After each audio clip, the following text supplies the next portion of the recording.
149 excavadoras incautadas a la minería ilegal serán entregadas a los municipios y prefecturas para enfrentar los efectos del Niño. Hoy, la cuarta entrega de la serie Presidenciables.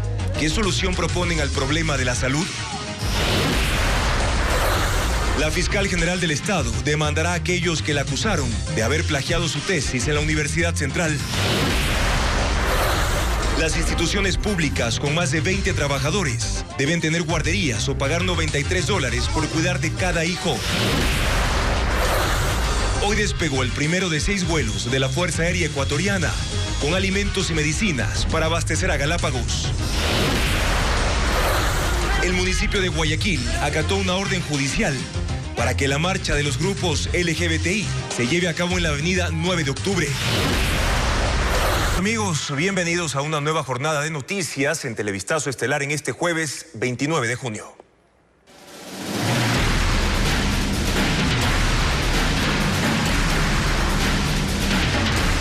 Fenómeno del Niño. El plan en marcha.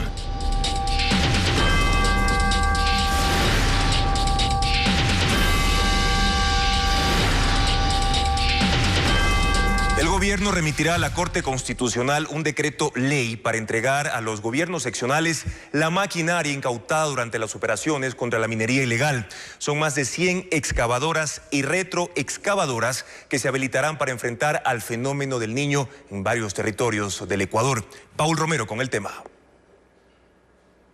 Estas 149 excavadoras incautadas a los mineros ilegales serán destinadas para enfrentar los efectos del fenómeno del Niño. Actualmente están bajo custodia judicial y el Ejecutivo las entregará a las alcaldías y prefecturas. El ministro de Gobierno, Henry Cucalón, señaló que la próxima semana estará listo el decreto ley para acelerar el proceso y concretar el paso de las excavadoras a los gobiernos seccionales. Esta fue una decisión que tomó el Comité de Operaciones de Emergencia Nacional COE. La aprobación del decreto ley, según el director de la Agencia de Regulación y Control Minero, Patricio Bonilla, evitará la presentación de nuevas acciones legales de quienes ya iniciaron procesos judiciales para intentar recuperar las excavadoras. Nosotros tenemos aquí una comisión técnica de subasta. Entonces esta comisión determina si estos bienes se los subasta, se los chatarriza o se los puede donar o dar en comodato. Bonilla aclaró que el ente de control mantendrá las operaciones en contra de la minería ilegal. Desde mayo pasado, la disposición es destruir las máquinas detectadas en delito flagrante.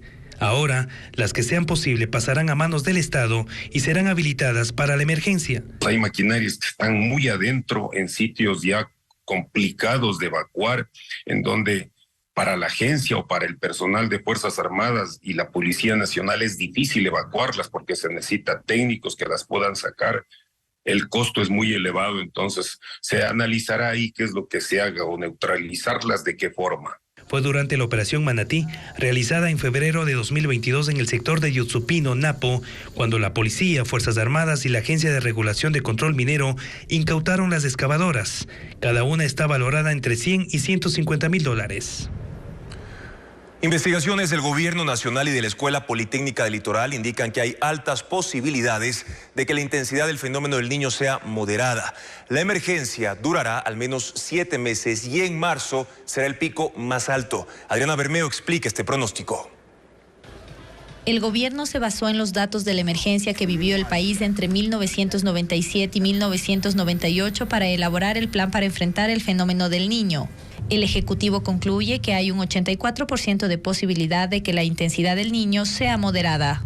Esta información se confirma con un estudio realizado en 1997 y en el más reciente hecho por la Escuela Politécnica del Litoral, que establece 2 comparaciones, con la temperatura y el nivel del mar. En junio de 1997 la temperatura era de 29 grados centígrados y llegaba a una profundidad de hasta 100 metros. En junio del 2023 es de 27 grados centígrados y se extiende a una profundidad de hasta 50 metros. El nivel del mar en junio de 1997 era de 30 centímetros y subió hasta 48 centímetros. En junio del 2023 es de 20 centímetros y podría llegar a 40 centímetros en las semanas con las lluvias más intensas.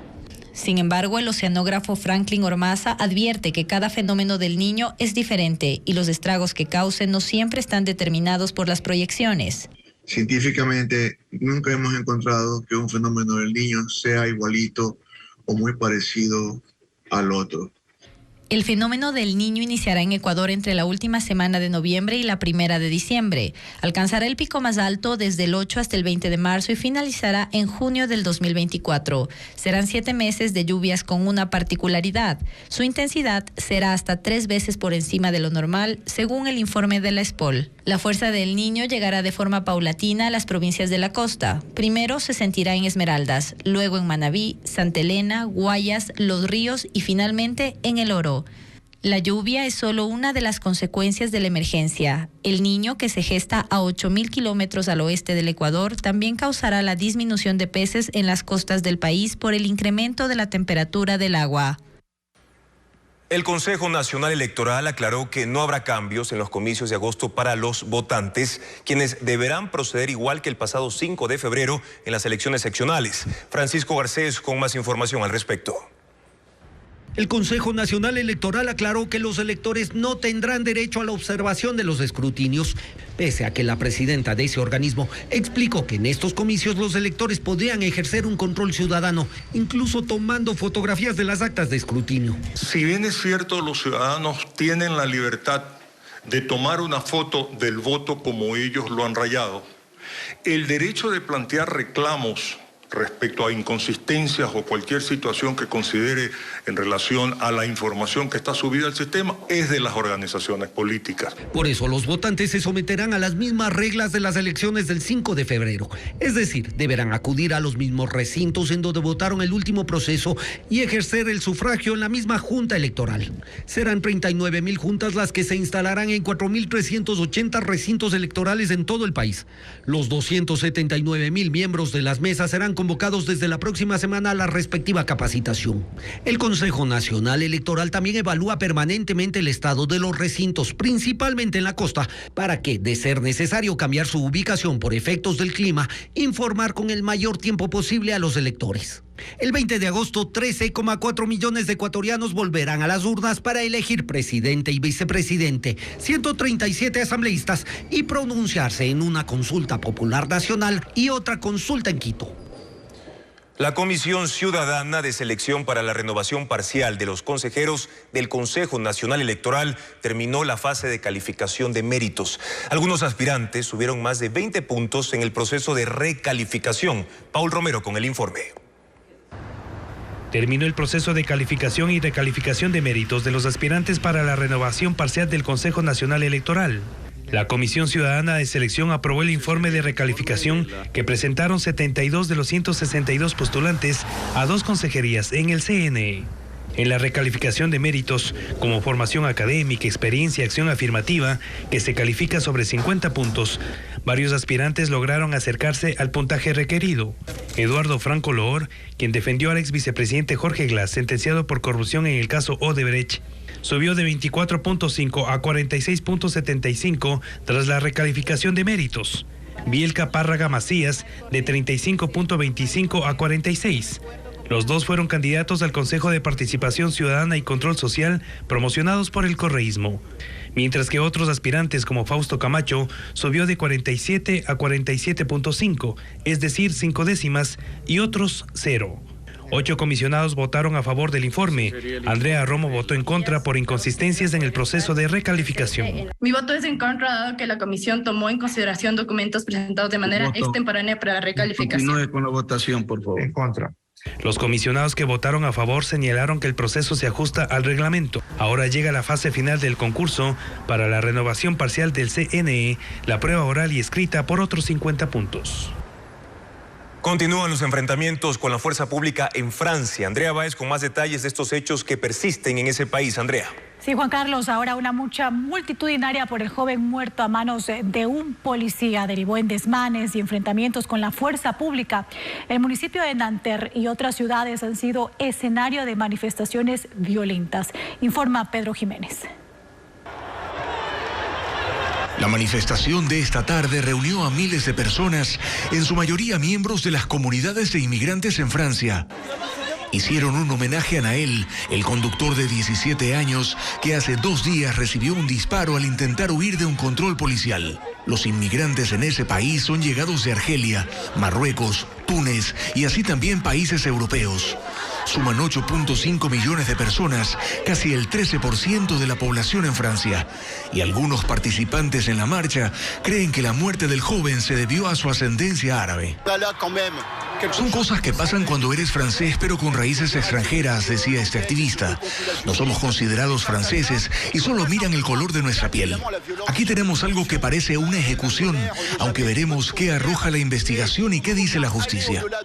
La marcha siguió por las calles de Nanterre, un municipio en las afueras de París donde ocurrieron los acontecimientos. De pronto estallaron desmanes atribuidos a gente infiltrada en un acto que había transcurrido en forma pacífica. Aquí, otra vez enfrentamientos con la policía, que poco después había disuelto la manifestación.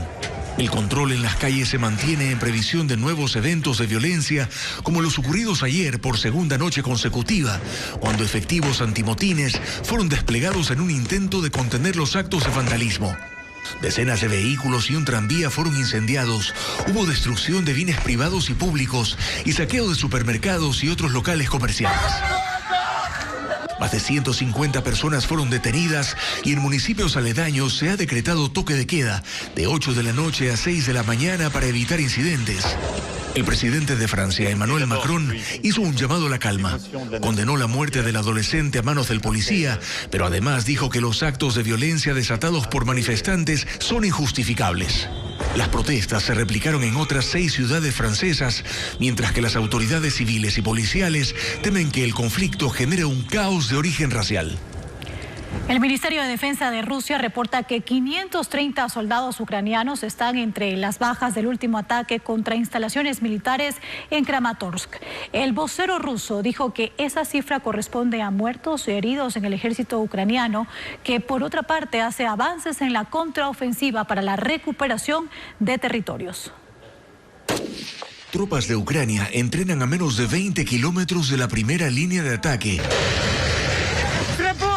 Nuevos grupos parten al frente de batalla cada 3 días para reforzar el avance de la contraofensiva en el este del país, pero también en el sur, donde desde inicios de esta semana habrían logrado cruzar el río Dnipro con dirección a la península de Crimea, en medio de la revuelta protagonizada por los mercenarios del grupo Wagner en contra del ministro de Defensa de Rusia, que por otra parte asegura el éxito de su ataque más reciente contra posiciones ucranianas.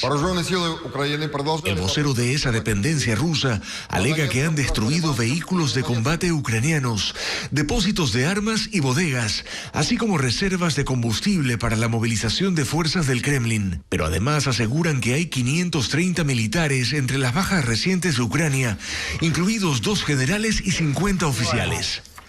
Aún así, Ucrania intenta consolidar su presencia en los kilómetros que han logrado avanzar en al menos 2 direcciones en territorios ocupados por Rusia. Más adelante, el dramático caso de una niña de 16 meses que murió mientras su madre se fue de vacaciones. Y también tendremos una entrevista con el rector de la Universidad Central del Ecuador acerca de la resolución que se tomó sobre la denuncia de plagio de la tesis de grado de la fiscal Diana Salazar. Ya regresamos. La fiscal general del Estado, Diana Salazar, presentará acciones legales en contra de quienes la acusaron de haber plagiado su tesis de abogada. Anoche, la Universidad Central del Ecuador desestimó la denuncia presentada por un colectivo jurídico. Informa Jacqueline Rodas. La Universidad Central del Ecuador concluyó que la tesis de la fiscal Diana Salazar sí es de su autoría. Así lo decidieron los 48 integrantes del Consejo Universitario. Aunque reconocen que hubo impericia en las técnicas de citación de los autores que consultó para su trabajo académico, no hablan de plagio y finalmente concluyen que la ex estudiante Diana Salazar es la persona que sin duda alguna elaboró e investigó el tema expuesto en la tesis. Admitida la autoría por los examinadores en su momento, no cabe poner en duda su veracidad. El Consejo Universitario por unanimidad desestima la pretensión.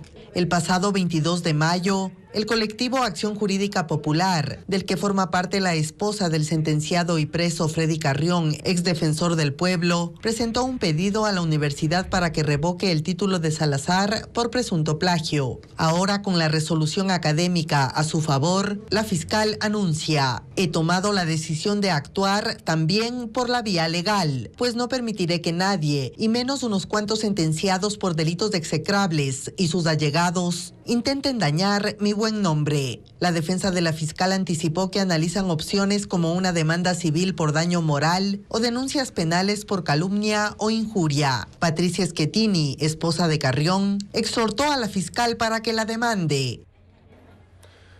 Ahora, para ampliar detalles de la decisión de la Universidad Central sobre la tesis de la fiscal general, nos acompaña el rector de esa institución educativa, Fernando Sempertegui. Bienvenido, doctor. De forma contundente, ¿qué hizo pesar la balanza a favor de Diana Salazar en este caso? Muchas gracias. Una comisión designada para estudiar el pedido de este colectivo se tomó el tiempo necesario para un examen escrupuloso de dos aspectos: el proceso de elaboración de la tesis y la tesis misma. Hay que subrayar que se trata de una tesis de tercer nivel, realizada no por la fiscal general del Estado, sino por la ex estudiante Lady Diana Salazar Méndez, graduada en el año 2006. De manera que lo que se estableció es que la elaboración de la tesis siguió el rigor del reglamento correspondiente, pero me corresponde enfatizar que el proceso de elaboración de la tesis de tercer nivel forma parte del proceso formativo del estudiante. Ahora, doctor, antes de pasar al tema justamente de las observaciones, cuéntenos primero detalles de esta investigación. Por ejemplo, ¿cuántas personas estuvieron a cargo de revisar la tesis de la fiscal? 3 comisionados designados por el Consejo Directivo de Jurisprudencia, pero todos los miembros del Consejo Universitario también estudiaron exhaustivamente el texto de la tesis. De manera que el comunicado, la resolución de ayer, es el resultado de una aproximación rigurosa al pedido de este colectivo desde estas dos perspectivas: el proceso de elaboración y la tesis misma. Se demoraron, doctor, 30 días, un mes. ¿Por qué ese tiempo? ¿Por qué se tomaron ese tiempo para esta investigación? Porque había que hacer un trabajo con seriedad. Era preciso responder a la sociedad con un documento que revele cómo la Universidad Central asumió el desafío que plantearon estos señores del llamado colectivo de acción popular. ¿Y cuál fue el procedimiento, doctor, que se aplicó? Por ejemplo, ¿cómo tomaron ustedes la decisión? ¿Fue por votación, por unanimidad? ¿Cómo se desarrolló ese aspecto? Por unanimidad. El Consejo Universitario se pronunció por unanimidad para aprobar el comunicado que salió publicado en la noche de ayer. ¿Y cuántos votos obtuvieron entonces? Están presentes 39 miembros del Consejo Universitario. Ahora, volviendo al tema de las observaciones, ¿a qué se refiere, doctor, específicamente con impericia en la tesis de Diana Salazar? Parte de las observaciones que ustedes han planteado en el comunicado. Que el manejo de la técnica para hacer las citas que se relacionan con los autores consultados, pues es propio de una alumna que estaba en proceso de aprendizaje. La técnica de citación no es fácil. Déjenme compartir una infidencia muy rápida. Mi primer trabajo científico que envié a Europa, yo ya graduado, recibió 15 páginas de observaciones de los revisores y la mayoría de las observaciones se relacionaba con las citas bibliográficas. De manera que incluso en cursos de posgrado hay un seminario dedicado a enseñar cómo deben hacerse las citas bibliográficas. Basado entonces, doctor, en ese argumento, ¿se podría decir que fue un error de forma? ¿Por eso es el término que se utiliza de impericia? Por supuesto, la alumna no dominaba la técnica de citación y por lo tanto cometió errores en la técnica. Pero los autores consultados, todos de alguna manera están referidos en el texto. Y en ese momento, hablamos del año 2005, 2006, ¿no pudieron revisar ese detalle y que eso se pueda modificar al momento de presentar la tesis? Es que eso dependía primero del director de la tesis, que aprobó el documento, luego de los que leyeron la tesis, que también calificaron, y por último, de aquellos que evaluaron la defensa oral. ¿Y cuál es la diferencia entre impericia y plagio en una tesis? No, pues plagio es que hay ausencia total de citas bibliográficas con relación a segmentos de la tesis. En este caso, los autores están citados de alguna manera a lo largo de la tesis. Ustedes precisan que la tesis de la fiscal del año 2005 cumple, doctor, con los requisitos del reglamento de grado del año 1974. ¿Una tesis de grado actualmente en la Universidad Central se califica o es válida bajo esa misma normativa todavía? Bueno, en la actualidad se aplican los softwares para controlar la similitud de los textos y se le puede advertir al estudiante que tiene que corregir e incorporar más citas bibliográficas. Un detalle adicional. Hemos revisado la tesis de manera exhaustiva y hemos encontrado que la tesis propiamente, el núcleo duro de ese documento, está en el capítulo 6. Es el capítulo mejor logrado de la tesis, bien fundamentado, con citas bibliográficas bien referenciadas, que discute la norma jurídica de tipificación del coyoterismo en ese año. Y lo que sostiene esa tesis de la fiscal actual, en este entonces estudiante, es que esa tipificación era insuficiente para proteger a las personas y propone una reforma. Por lo tanto, el capítulo 6 tiene originalidad en el campo del derecho. Eso es importante destacar en el conjunto de la tesis, que ha sido motivo de controversia. Ahora, doctor, ¿ustedes no han modificado entonces este reglamento de tesis de grado hace casi 50 años prácticamente? Bueno, no. Hemos incorporado esta contrastación mediante los softwares disponibles. Pero el reglamento como tal se mantiene. Mantenemos la defensa oral y hemos también cambiado un aspecto que era una exigencia de esa época. La exigencia de esa época era que el estudiante de tercer nivel presente un documento de al menos 100 páginas. ¿De dónde se sacó 100 páginas? Si solo el capítulo 6, que es suficiente como una tesis, tiene 25 páginas. ¿Significa entonces que para usted este caso ya está cerrado completamente? En la Universidad Central está cerrado. Agradecemos al doctor Fernando Sempertegui por habernos acompañado y precisarnos detalles de la investigación que ha dicho se ha demorado aproximadamente un mes sobre esta denuncia que presentó un colectivo jurídico de un supuesto plagio de la fiscal general del Estado, Diana Salazar, que fue alumna de la Universidad Central del Ecuador. Hubo casos en los que sí se confirmó que hubo plagio e irregularidades. Jorge Glass, Pedro Delgado y María Alejandra Vicuña son exfuncionarios públicos que enfrentaron las denuncias. Jacqueline Rodas muestra estos casos.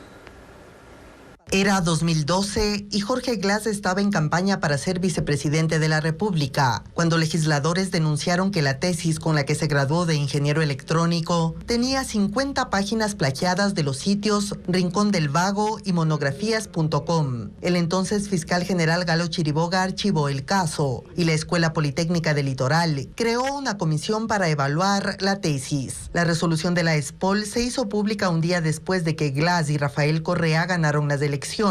Concluyó que no se han hecho referencias apropiadas en los textos incluidos en el trabajo, que Glass ofrezca disculpas a la ESPOL por la exposición pública negativa y dispuso omitir los capítulos 1, 2 y el texto posterior a las conclusiones por irrelevantes. La propia universidad sugirió esta salida, luego de constantes llamadas de Ricardo Rivera, tío de Jorge Glass, según reconoció el profesor César Yepes, integrante de la comisión. Así, declararon la validez profesional de la tesis. También en 2012, un asambleísta denunció en la Fiscalía a Pedro Delgado porque su título de economista de la Pontificia Universidad Católica del Ecuador era falso. En respuesta, el gobierno le hizo un homenaje, pero la información enviada por el Instituto INCAE de Costa Rica, donde hizo una maestría, no dejó duda. En rueda de prensa, Delgado, quien era presidente del Banco Central, reconoció la falsificación del documento. Un día después, Correa informó que su primo Pedro Delgado viajó a Miami al matrimonio de su hijo, pero que volvería a dar la cara.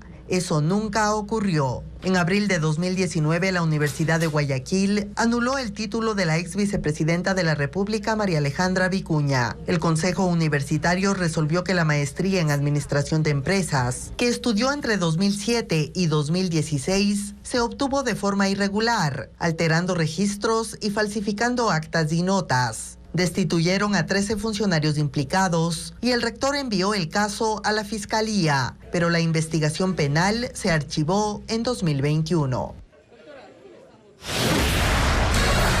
Más adelante en Televistazo, el nuevo beneficio para los servidores públicos con hijos menores de 5 años, servicio de guardería o una compensación mensual. Los detalles al volver. centenares de iraquíes se tomaron la embajada de Suecia en Bagdad para rechazar la quema del Corán. Ya volvemos con más en Televistazo. Los hijos menores de 5 años de los trabajadores públicos del país contarán con servicio de guardería. Si la institución no lo tiene, recibirán a cambio una compensación mensual. Carla Delgado precisa el monto. 35.800 hijos de funcionarios públicos se beneficiarán del acuerdo ministerial que ordena que las instituciones que tengan más de 20 trabajadores con hijos menores de 5 años deben contar con servicio de guardería.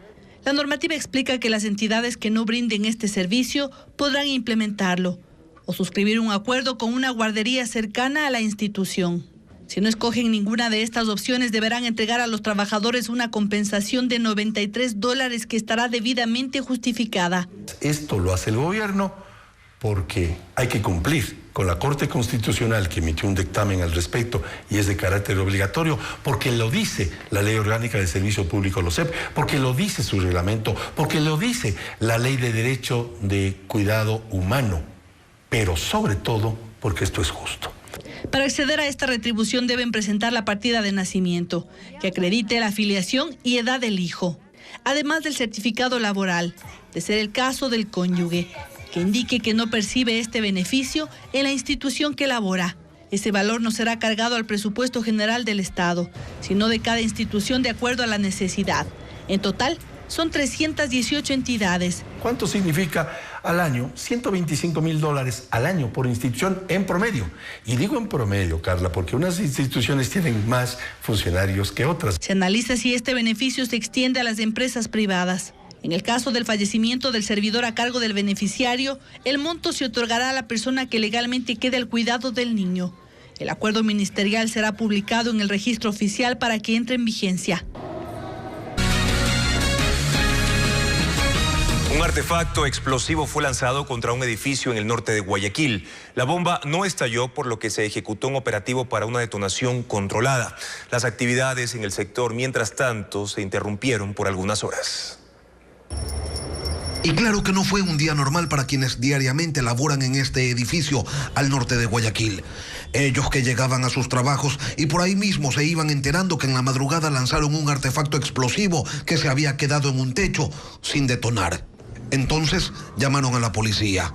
Y entonces los protocolos y esas otras cosas que acompañan a situaciones de este tipo, el bloqueo de las calles, la colocación de cintas, la llegada del personal especializado y varias docenas de personas con el tiempo suficiente para presenciar como si fuera la final de un campeonato de fútbol todas las incidencias del procedimiento con una concentración digna, quizás, de otros asuntos. Con los teléfonos celulares en sus manos, algunos transmitían en directo todos los detalles de lo que ocurría y cada quien iba sazonando su propio relato sobre lo que pasaba, lo que creía y lo que quería que ocurra. La policía, de acuerdo a los manuales, procedió a realizar una explosión controlada del artefacto y eso fue carne para quienes desde primera fila o perspectivas privilegiadas seguían segundo a segundo el proceso. Despejado el humo de la explosión, se rompió el extraño encanto de ese momento y antes de que se perdiera el olor a pólvora, hubo que volver a las rutinas. Cerca de 1000 causas han sido resueltas por la justicia de paz en Ecuador este año. En las zonas rurales se ejecuta este mecanismo en pequeñas dependencias que no cuentan con equipamiento. Luisa María Heredia describe la situación. Es la unidad judicial de la parroquia Lorenzo de Garaycoa del cantón Simón Bolívar en la provincia del Guayas. Funciona en un pequeño espacio adecuado dentro de la oficina del gobierno parroquial. Cuenta con un computador, escritorio, sillas para la jueza y los usuarios y cajas para archivar los documentos. Hasta aquí llegan a diario habitantes de este sector rural y otros 48 recintos aledaños para tratar conflictos legales antes de tener que ir a juicio. Los direccionamos a la unidad judicial, los que son de violencia, y al juzgado de la niñez y la familia, los que son sobre manutención. El resto los atendemos acá. En las zonas rurales y periféricas del Ecuador se imparte la justicia de paz. Por medio de este sistema del Consejo de la Judicatura, en 2022 se resolvieron 2.782 causas y entre enero y junio de este año alrededor de 1.000 a escala nacional. Entablamos la audiencia y si ellos no llegan a un acuerdo, nosotros como jueces de paz tenemos la potestad de resolverlo en equidad. En el país existen 508 jueces de paz como Carmen. Resuelven casos relacionados con obligaciones patrimoniales, deudas, arrendamientos, problemas de linderos y compraventa de bienes. Aún no se conocen los plazos ni la tasa de interés de los 200 millones de dólares que emitirá el Estado para financiar las acciones de prevención ante el niño. Sin embargo, la banca privada reconoce que adquirirá los bonos que se emitan. 200 millones de dólares en bonos del Estado adquirirá la banca privada. Ese dinero se destinará para el financiamiento de las obras de prevención que el gobierno ejecutará ante la llegada del fenómeno del niño. Existen requerimientos normativos desde el 2009 que obligan a ello. Las condiciones de la emisión las debe anunciar el Ministerio de Finanzas y eso todavía no ha ocurrido. En la emisión de papeles locales no entran en consideración factores que sí rigen para negociaciones internacionales, como por ejemplo el riesgo país. Está ligada más a plazos, a otro tipo de condicionamientos y rendimientos que dependen regularmente de cada emisión. Aun cuando no se ha definido el plazo ni la tasa de interés, la banca señala que los títulos que se negocien deben ser de corto plazo y eso significa que su vencimiento debería ser menor a 1 año. Luego de la pausa, las condiciones del acuerdo al que llegaron el municipio de Guayaquil y la comunidad LGBTI para el desarrollo del desfile del orgullo este sábado en la ciudad.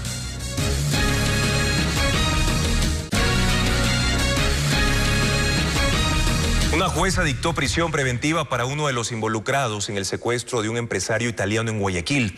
Vanessa Robles informa que esta peligrosa banda pedía $300.000 para su rescate.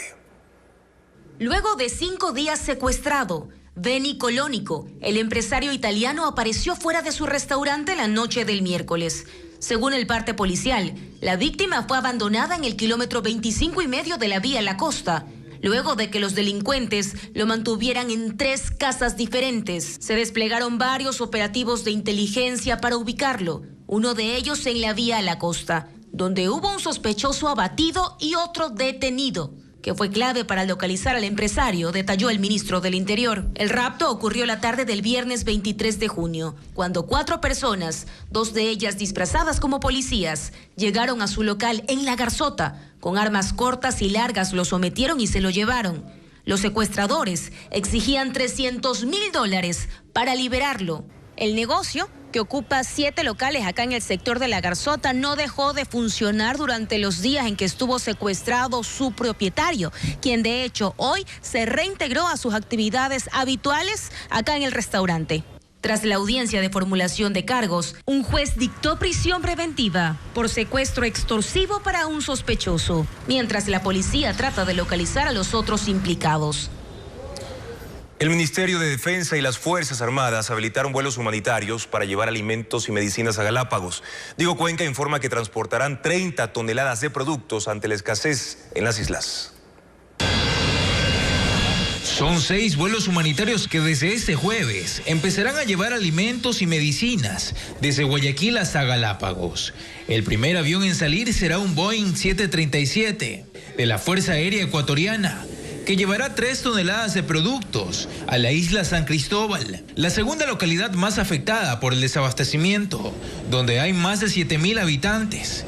Un puente aéreo, por supuesto, para llevar alimentos perecibles, llevar medicinas, llevar desayunos escolares, es decir, artículos de extrema necesidad, de urgencia. Al avión embarcaron 42,000 huevos para cubrir la demanda en San Cristóbal. El resto de productos son 30 sacos de legumbres. En esa carga van los víveres de Katy Vergara, comerciante minorista de Galápagos, que vino al puerto principal para buscar cómo enviar alimentos. No hay verde, la papa acá también, por lo consiguiente, recién veo que algunas tiendas dicen que están llevando papa. Pero por avión. Por avión. Yo también he llevado papa por avión, pero sale carísimo. En estos 6 vuelos humanitarios, los comerciantes no pagan el transporte aéreo. Es el Consejo de Gobierno de Galápagos que selecciona los productos luego de un acuerdo con los vendedores. Esa ayuda se da mientras está previsto que este viernes llegue a Guayaquil el buque noruego Cygnus, embarcación que reemplazará al barco Isla de la Plata, que se dañó y causó el desabastecimiento de alimentos en esa provincia. Sin burlas, desmanes y desnudos, se llevará a cabo la marcha del orgullo LGBTI por el centro de Guayaquil este sábado 1 de julio. Así lo anunció el alcalde Aquiles Álvarez. La autoridad firmó un acuerdo con el colectivo que organiza este evento tras un fallo judicial. Luisa María Heredia informa. Un día después de que la justicia dispuso que la Marcha del Orgullo se realice este 1 de julio por el centro de Guayaquil, el municipio y el colectivo Silueta X hicieron el anuncio en conjunto del acuerdo al que llegaron, que el evento se reduzca a 2 horas y media. El recorrido será por la avenida 9 de octubre de 16 a 18:30 y el festival continuará en el Malecón del Salado, que fue uno de los lugares puestos a disposición por el Cabildo. La agrupación va a hacer campañas para que prime el orden en el desfile, no desmanes, no desnudos y no burlas a ningún tipo de religión. La única forma de que estén menores de edad es que estén con sus padres de familia. Álvarez aclaró que nunca han estado en contra de ningún grupo. Un error de comunicación. A partir de ahí se hizo eco de una postura que nunca tuvimos de negación a un pedido normal para desfilar o marchar en Guayaquil. Por su parte, la presidenta de la agrupación, Dayan Rodríguez, señaló que a la Dirección de Obras Públicas del municipio le faltó tino. La polémica surgió debido a la negativa inicial de la alcaldía que la marcha sea en el centro de la urbe y proponía el Parque Samanes en el norte.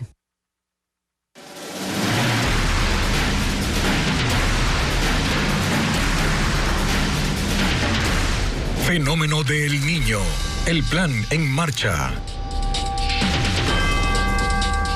Analistas y expertos internacionales advierten que durante el fenómeno del Niño se podrían generar racionamientos de energía en Ecuador si la demanda de electricidad aumenta y la producción disminuye.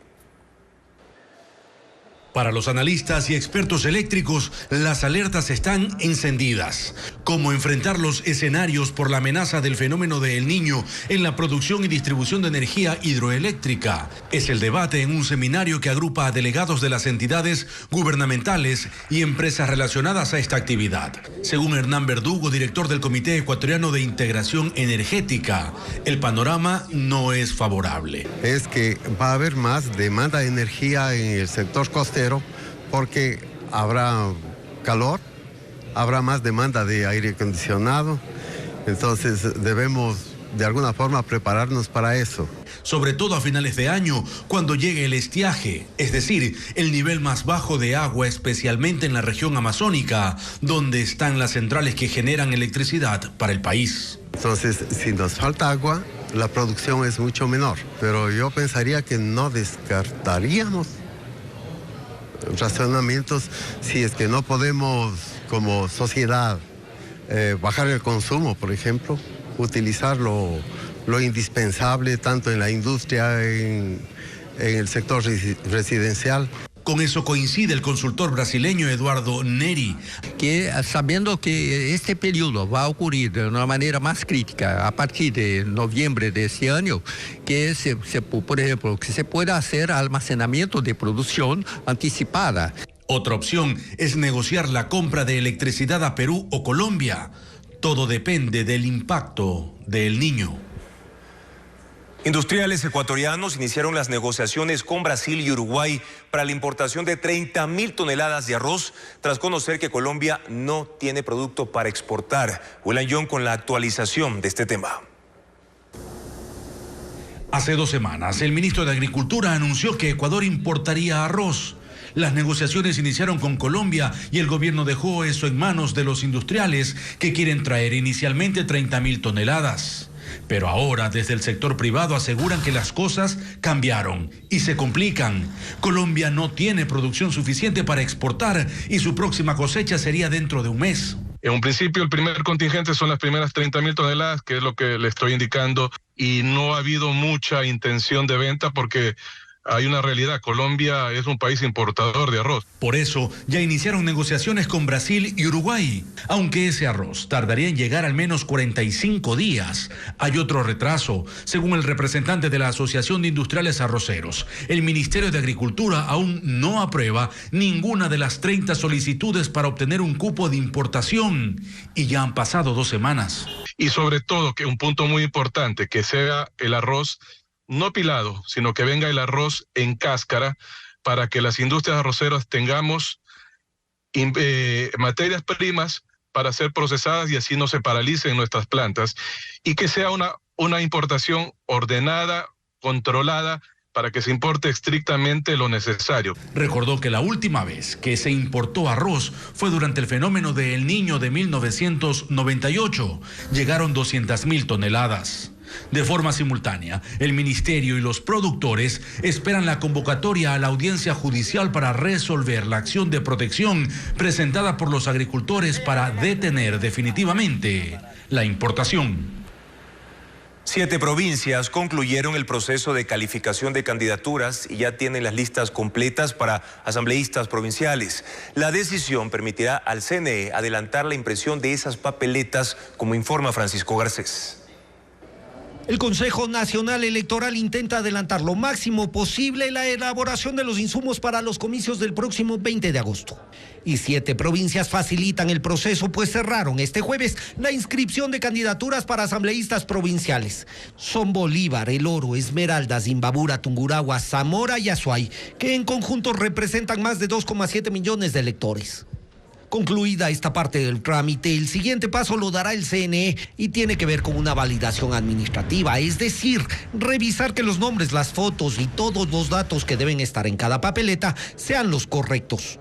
Nosotros ya mañana esperamos enviar toda la información al área de logística para que ellos también ya procedan con la coordinación con el IGM para que ya se empiece con esta validación interna que también debemos realizar. Con esta información se armará el diseño de las papeletas que, una vez sean aprobadas, pasarán a la impresión. El paquete correspondiente a asambleístas de las 7 provincias suma alrededor de 2,7 millones de papeletas para imprimir. Se juntarán a las 13,4 millones correspondientes a la consulta popular sobre la explotación petrolera en el Yasuni y a las 2 millones de la consulta que se aplicará en Quito sobre la explotación minera en la zona del Chocó andino. Las papeletas serán elaboradas por el Instituto Geográfico Militar, que fue contratado por el CNE para imprimir más de 55 millones de estos documentos que se requerirán para las elecciones del 20 de agosto.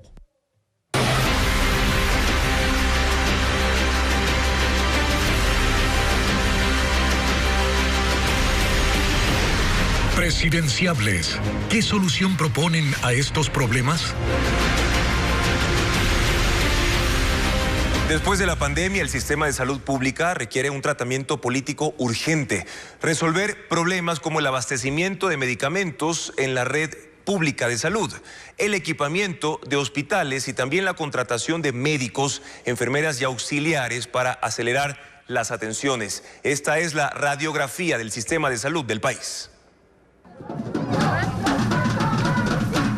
En los últimos 2 años, la red de salud pública ha estado en emergencia 2 veces. La primera entre agosto y septiembre del 2021 y la segunda entre junio y agosto del 2022. Se buscaba acelerar la solución a la falta de medicamentos e insumos y también acortar las aplazadas citas de atención a los pacientes. A la fecha, el problema no ha desaparecido. El gobierno dice que 2.100 unidades de la red de salud pública están abastecidas al 80%, que se han invertido $382 millones en compra de medicamentos e insumos, pero el proceso logístico de abastecimiento es complejo, por lo que el descontento ciudadano persiste. 125 hospitales y 323 centros de salud tiene la red pública, que incluyen los hospitales del IES, Fuerzas Armadas y la Policía Nacional, donde como estrategia se implementó el programa Medicina Cerca, que faculta a los pacientes acercarse con las recetas a las farmacias privadas a retirar la medicación gratuita. Hasta el momento se han emitido 203.591 recetas. Se han despachado solo 70.293 y están pendientes 133.298, que son recetas posfechadas. Dentro de la red de salud, los problemas más graves están en los hospitales de la Seguridad Social. son los que más problemas de atención retrasada registran. Hay cirugías pospuestas hasta de 6 meses y citas médicas que tardan entre 1 y 5 meses. El enredo en la normativa de contratación pública complica aún más la salud de los pacientes que soportan los extendidos tiempos de espera. Y hay casos en que gana la muerte. Los pacientes y sus familias se endeudan para sostener costosos tratamientos médicos que el Estado no cubre. El Fondo de Salud del IES arrastra un déficit anual de $250 millones desde el 2010. Y esto precariza el sistema de atención a los afiliados, que son derivados a entidades privadas donde se han detectado también irregularidades y una deuda de $900 millones. Para cambiar esto se necesita recursos. El presupuesto en salud pasó de 3.143 millones en el 2022 a 3.521 en el 2023. Sin embargo, hay desorden en su ejecución por falta de planificación. El Ministerio de Salud tiene 88.900 servidores públicos, de ellos 40.230 son médicos, 25.000 son enfermeras y 17.600 auxiliares de enfermería. En los últimos meses se han incorporado 2.500 trabajadores de la salud, pero persiste el déficit de 13.500 profesionales. Hay ciudades cuyos hospitales no tienen ambulancias. Se requieren 150 vehículos equipados para reemplazar a estos que están arrumados e inservibles en garajes del Ministerio de Salud. El gobierno anunció la compra de esos vehículos con una inversión de $24 millones. Debían ser entregados en abril. Se acaba junio y no llegan. Hay temas donde sí se registran avances y programas en ejecución. La desnutrición crónica infantil es un problema que ha sido abordado a través de programas de asistencia económica y nutricional. Se han beneficiado 184,000 madres gestantes y niños menores de 2 años. El gobierno ha invertido $328 millones y espera hasta noviembre reducir la tasa de desnutrición infantil a al menos el 24%. Los presidenciables tienen el reto entonces de aliviar el crítico problema de la salud pública del país. Mañana la 5ª entrega de la serie Presidenciables. ¿Qué solución proponen al problema de la infraestructura vial, petrolera y eléctrica del país? El Ministerio de Salud anunció el pago a los centros de diálisis que prestan servicios externos. Son 109 empresas, mientras que el Instituto de Seguridad Social ya tiene un nuevo mecanismo para liquidar deuda, informa Carla Delgado. El Ministerio de Salud aseguró que 57 millones están en proceso de transferencia para pagar a las 109 dializadoras que prestan servicios externos. Estos centros reciben a pacientes con insuficiencia renal crónica.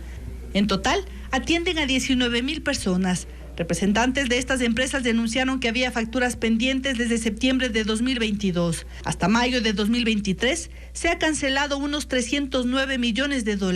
Sin embargo, hay preocupación entre las empresas que prestan el servicio a la seguridad social, con quien el IES tiene una deuda que ya supera los 200 millones. Es algo muy preocupante porque tenemos en ciertas provincias como Manabí 15 meses de retraso que no nos han pagado. Hemos tenido varias reuniones, pero no hemos tenido en firme una resolución. Desde la entidad explicaron que ya se pagó 105 millones. Lo que resta se empezará a desembolsar a partir de este mes. Para esto encontraron un nuevo mecanismo para liquidar las deudas. Porque ya están subiendo netamente los prestadores externos sus expedientes a un sistema automatizado que por primera vez va a generar la auditoría médica automática fuera de las coordinaciones provinciales. Eso quiere decir que el coordinador provincial que elegía a quién tiene que estar auditando para poder pagarle ya no existe. Unos 4.500 pacientes del IES se atienden en dializadoras externas. En Ecuador, 2.520 niños, niñas y adolescentes permanecen en casas de acogida. Según datos del Ministerio de Inclusión Económica y Social, casi la mitad fue víctima de negligencia de sus padres. Sufrieron descuido, abandono y hasta desnutrición crónica en sus propios hogares. Pesi Granja visitó uno de los centros. Es una de las 90 casas de acogida que tiene el Ministerio de Inclusión Económica y Social, MIES, en el país. Está ubicada en el norte de Guayaquil. Aquí permanecen recién nacidos y niños de hasta 5 años de edad. Las cuidadoras los alimentan, les dan cariño y reciben la atención que no tuvieron en sus hogares, pues la mayoría sufrió negligencia y abandono de sus familias. Dentro de este año 2023 tuvimos un caso de estos. Una madre de familia que era consumidora dio a luz y manifestó que ella no quería y no podía hacerse cargo del niño. En ese momento ella abandonó a la bebé en el hospital. Datos del MIES detallan que a escala nacional 2.520 menores de edad permanecen en casas de acogida. De ese número, 1.140 niños, casi la mitad, fue víctima de negligencia de sus padres. 468 sufrieron maltrato y 387 violencia sexual.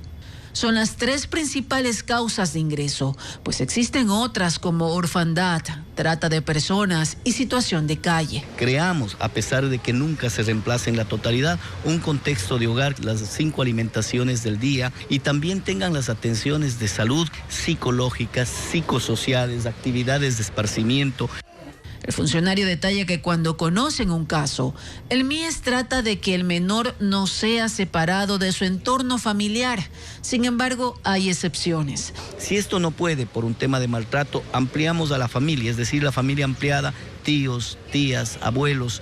Y si esto también no camina, una tercera posibilidad es la familia temporal, que es más cálido que una casa de acogida, a pesar que intentamos dar todo de nosotros acá. Este año el MIES tiene un presupuesto de más de 13 millones de dólares.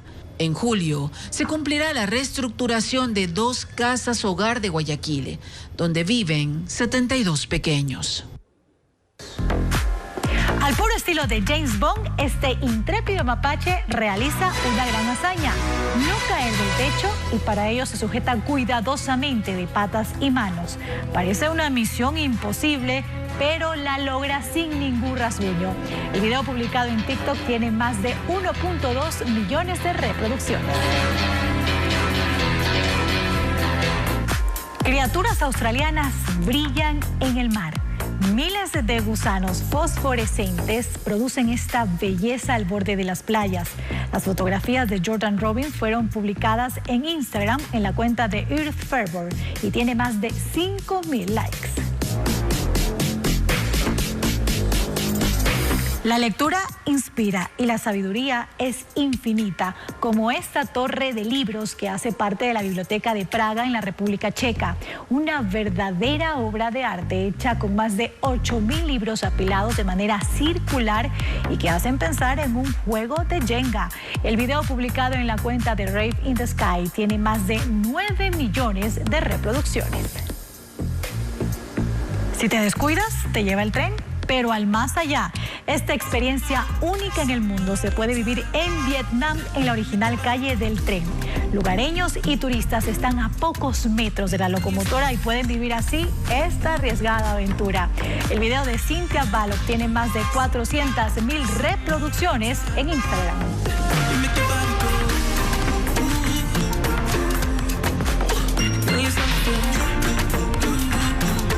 En vez de Macarena, Cartagena. El bajista de Kiss, Gene Simmons, cambia así la popular canción de los años 90 después de un concierto de la agrupación de rock grabado en España, lugar de donde son los autores de esta melodía que goza fama mundial. La repite haciendo pensar que le encanta, pero no, la odia. Cartagena, Cartagena, you know that song? Cartagena, I hate that song. Cartagena. Freddie Mercury es todo un profesional en patines de 4 ruedas y la pasa bien.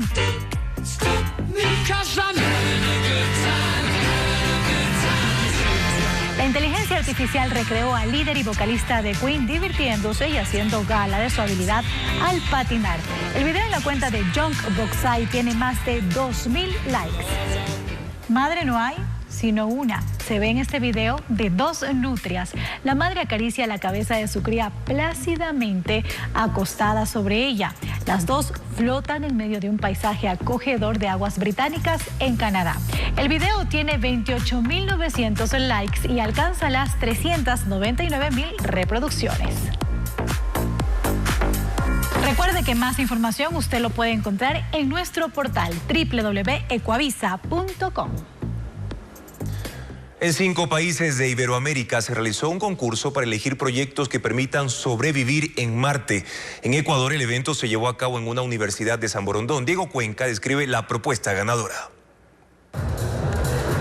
Participaron 120 estudiantes de la Universidad de Especialidades Espíritu Santo, UES, divididos en 20 grupos. La misión era crear un proyecto que haga posible la vida en el planeta Marte, y la cumplieron en 24 horas, dentro de un salón, donde contaron con computadoras y hasta una impresora 3D para diseñar sus trabajos. El evento denominado Hackathon empezó el miércoles y culminó este jueves con la exposición del trabajo final y el anuncio de los ganadores. El grupo ganador es Red Gaia.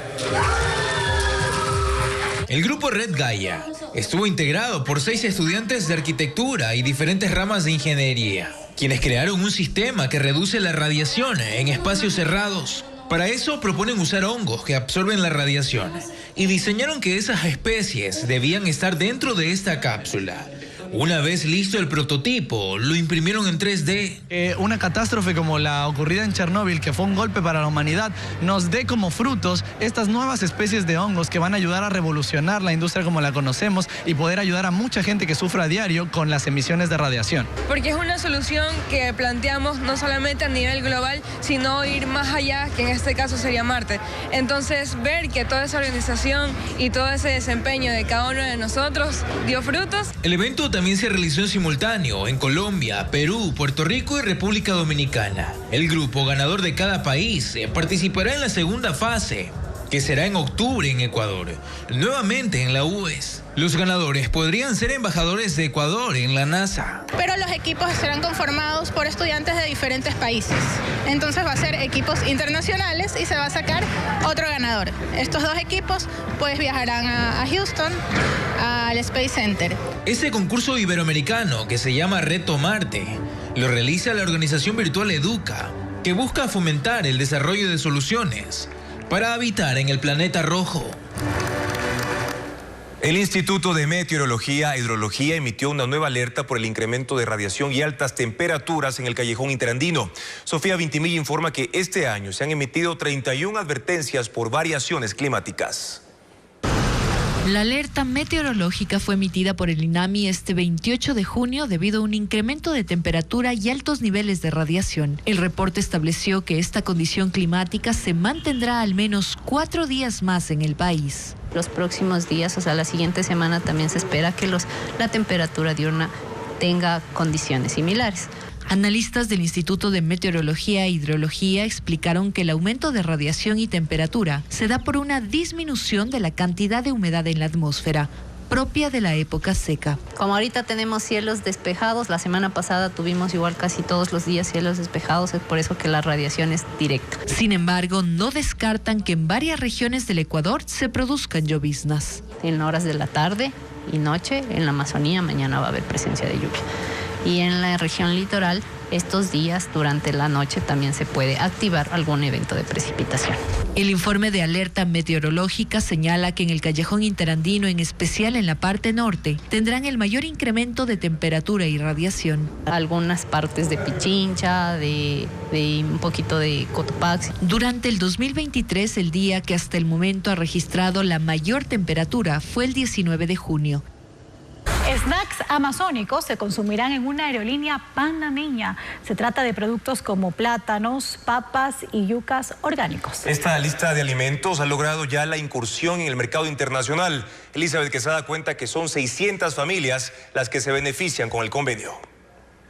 La parroquia Puerto Napo del Cantón Tena es la cuna de la primera fábrica de snacks amazónicos en la provincia de Napo. Dani Castro es el pionero de este negocio familiar que arrancó hace 7 años y que ahora cautivará en el exterior. Desde el corazón de la selva, en una planta de producción de 1 hectárea, se fabrican 300.000 unidades de los aguano snacks, elaborados con plátano, yuca y papachina. Son 40 toneladas de estos productos cultivados sin químicos, que se compran al mes a 120 agricultores de la nacionalidad quichua de los cantones Tena, Archidona y Arrosemena Tola. Hay snacks con sabor a limón, mandarina, ají y otros, también con especias como cúrcuma, jengibre y sacha. Estos productos, que se distribuyen en 21 provincias del país, ahora también se ofrecerán en una aerolínea panameña que entregará durante sus vuelos fundas de 25 y 40 gramos. Por el momento va a ser 600.000 unidades mensuales que se va a entregar a Air Panam. El contrato será por 5 años con una producción de 36 millones de unidades en total. Son 600 las familias de Napo las que logran beneficiarse con esta producción. Así esta empresa continúa creciendo y entrar al mercado internacional, siendo además amigable con el ambiente, pues los aceites utilizados para la elaboración de los snacks se convierten en jabones industriales que sirven para la limpieza de equipos y áreas de producción. La comida manabita es patrimonio inmaterial del Ecuador. Preservar esta gastronomía ancestral y generar turismo es lo que promueve el proyecto ICHE en San Vicente. Que es impulsado por 40 emprendedores y atrae ya a 8.000 turistas cada año.